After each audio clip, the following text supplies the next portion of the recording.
मकान में अपने पिता के साथ काम कर रहे एक बालक ने अचानक ही अपने पिता से पूछा, पिताजी, इस दुनिया में मनुष्य की क्या कीमत होती है? पिताजी एक छोटे से बच्चे से ऐसा गंभीर सवाल सुनकर हैरान रह गए। फिर वे बोले, बेटे, एक मनुष्य की कीमत आंकना बहुत मुश्किल है, वो तो अनमोल है। बालक, क्या सभी उतने ही कीमती और महत्वपूर्ण हैं? पिताजी, हाँ बेटे। बालक के कुछ पल्ले पड़ा नहीं। उसने फिर सवाल किया, तो फिर इस दुनिया में कोई गरीब तो कोई अमीर क्यों है? किसी की कम इज्जत तो किसी की ज्यादा क्यों होती है? सवाल सुनकर पिताजी कुछ देर तक शांत रहे और फिर बालक से स्टोर रूम में पड़ा एक लोहे का रॉड लाने को कहा।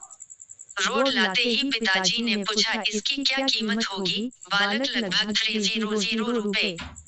पिताजी, अगर मैं इसके बहुत से छोटे छोटे कील बना दूं, तो इसकी कीमत क्या हो जाएगी? बालक कुछ देर सोच कर बोला, तब तो ये और महंगा बिकेगा, लगभग 1000 रुपए का।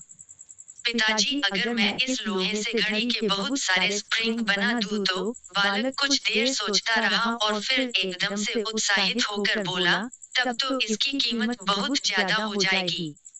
पिताजी उसे समझाते हुए बोले, ठीक इसी तरह मनुष्य की कीमत इसमें नहीं है कि अभी वो क्या है, बल्कि इसमें है कि वो अपने आप को क्या बना सकता है। बालक अपने पिता की बात समझ